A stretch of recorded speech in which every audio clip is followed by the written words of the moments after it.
And since we're not experts when it comes to history, we invited this guy, celebrity historian Raffi Andonian, on the show to teach us a thing or two about the Lou. Coming up next. Welcome back to our awesome Halloween edition of Great Day. We could really spend all day talking about the iconic spots and people of St. Louis, but since we only have about 4 minutes or so for this segment, we thought we'd leave that up to an expert. Not this foul fella, this one.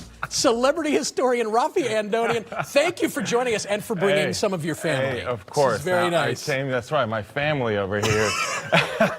Now, I came with my National Park Service hat, which I am technically violating the uniform code, so hopefully they don't fire me. Actually, I don't work there, so they can't fire me. Those people are packing, that's so you right, gotta be that's careful, right. you know But what I it mean? ties into our Halloween story here because, of course, the Arch is a national park right here in St. Louis. And if you think about the design behind it, think about your wedding ring. It's supposed to represent an uninterrupted union, right? Right. Well, that's exactly what the Arch actually represents, an uninterrupted vision of union that Jefferson saw when he was visualizing the gateway to the West. That's why it's designed the way that it is. Exactly. I've always thought of it as kind of like a doorway, a gateway. Yeah, it's a doorway with exactly. It's a doorway that it could have been a doorway without a complete semicircle, right? Good so point. think about it that way. Good point. Now, what's really cool about that is you think about that in the story of St. Louis.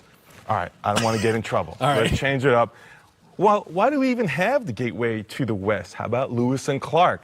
Now I'm William Clark, right? Now, of course, part of Lewis and Clark, the expedition launches from the St. Louis area, and he went on later to be a local territorial governor and eventually be buried in what you locals call Belle Fountain Cemetery, even though it's Bellefontaine Cemetery. Well, the reason that ties in so much is because Bellefontaine is there because of the fact that there was a lot of population coming to St. Louis as an immigrant haven, as a gateway to the West. Well, in immigration, you know what I think about? How about the Hill? How about the toasted ravioli that we have here earlier today? That comes directly because of Lewis and Clark and all the immigration population that comes here as a result, as a land of opportunity. So toasted ravioli ties in very well to the story of the Hill. What else ties in really well? Yogi Berra, product of the Hill, influenced all of Major League Baseball, right? He came out of the Hill, 10 World Series as a player, 3 more as a coach and manager. Of course, you know, into Hall of Fame. Well, I know, but enough of the Yankees. Let's talk about the Cardinals right here. You know what? Look, last night the Dodgers won the World Series. I grew up in L.A. I know it breaks your heart. It's like plucking your feathers or something. It's like when we saw Ohtani hit a home run here at the Cardinals game. I was at that game earlier this season. But look, here's what I share with you, okay? We both hate the Yankees because they've won a few against us, and I want them to go down. And they went down last night, didn't they? Yeah, baby. That's what I'm talking about. Cardinals, yes. Well, how can we tell the story of the Cardinals without Jack Buck, of course, the voice of the Cardinals in multiple halls of fame. Now, I'm from L.A. I'd like to see him in the Hollywood Walk of Fame, too. But, of course, he's in the St. Louis Walk of Fame. He's been recognized in football and baseball halls of fame. But, you know, his story is not complete without hockey. You know that? Yeah, absolutely. The first year of the St. Louis Blues, he was broadcasting on radio. Yeah, believe it or not. Jack Buck was broadcasting for the Blues. How cool is that? The stories tied together. Now, we can't complete the story of Jack Buck and the Blues without talking about, well, why do we call the Blues in the first place? Well, you know, the National Blues Museum is right here in St. Louis. We are a national hub for the blues and historically were.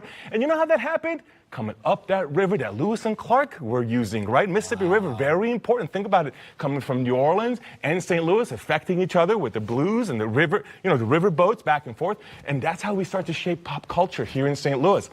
Whether it's the blues that we're exporting, how about jazz that we started to influence? Scott Joplin House right here in St. Louis. Ragtime. All right, is Nelly here? Where's Nelly at? Can Nelly come up for just a moment? Where are you at? I don't see him. We're almost out of time. Here, let's do a quick shimmy like Nelly. Shimmy, shimmy, shimmy, shimmy, right? That's when we continue to pop culture in St. Louis because of the river, because of all the popular culture we have over time going from jazz to hip-hop and beyond. Real quick.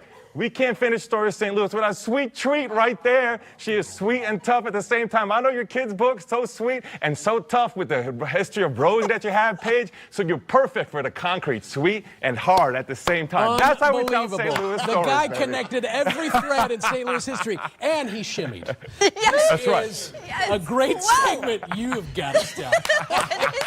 That's right. Let's do it together. Oh, my God. What did We've lost all control of the show. This would be a great segment to pass along to your friends. You'll be able to find it at firstalertford.com/greatday right after the show. Whoa. Brings us to our Facebook question, too, by the way. Today's show, So St. Louis. So we want to hear your best Halloween joke. That's another big part of St. Louis history. Head on over to our Facebook page and share it with us. My mind is blown in so many ways. I'd like the dots that are so connected. Yes.